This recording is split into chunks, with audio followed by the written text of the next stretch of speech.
আমি যে রুমগুলোতে এখন হাঁটতেছি, ব্রিটিশরা সেই সময় কৃষকদের ধরে এনে এখানে শাস্তি দিত এবং এর উপরে যে 2 তলাতে তারা বসবাস স্থাপন করত। হ্যালো ভিউয়ার, সবাই কেমন আছেন? আশা করি সবাই ভালো আছেন। তো আজকে আমি আপনাদের নিয়ে এসেছি নীলফামারীর ঐতিহাসিক এই নীলকুঠিতে। এখানে সেই সময় ব্রিটিশ আমলে কৃষকদের উপর বর্বর অমানবিক অত্যাচার নির্যাতন চালাতো।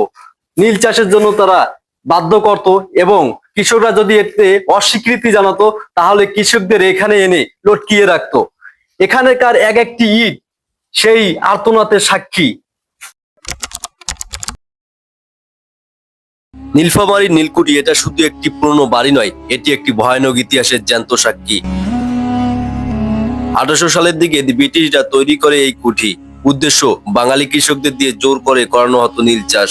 নীল যা ইংল্যান্ডে কাপড় রং করার জন্য ব্যবহার হতো।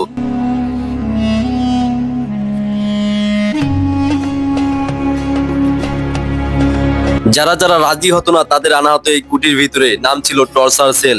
কেউ কেউ ফিরে আসতো শরীরে দাগ নিয়ে, কেউ কেউ সেখান থেকে আর ফিরে আসতো না। 1859 সালে সহ্য সীমা পেরিয়ে গেল। কৃষকরা বিদ্রোহ করলো, আমরা আর নীল চাষ করবো না। সেই বিদ্রোহ ছড়িয়ে পড়ে চারদিকে। ইংরেজরা পালায়, কুটি হয়ে পড়ে পরিত্যক্ত।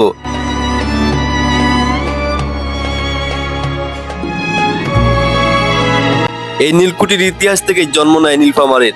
নীলফামারীর নীলকুঠি কেবল ইতিহাস নয়, এটি এক যন্ত্রণার গল্প, একটি জাতির চোখের জল, আর এক অবিচারের বিরুদ্ধে রুখে দাঁড়ানোর সাহস।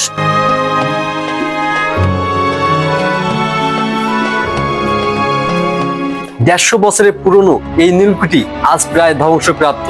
আমি সরকারের কাছে জোরালো দাবি করব যাতে এই গুরুত্বপূর্ণ স্থাপনাটি সংরক্ষণের দায়িত্ব নেয়।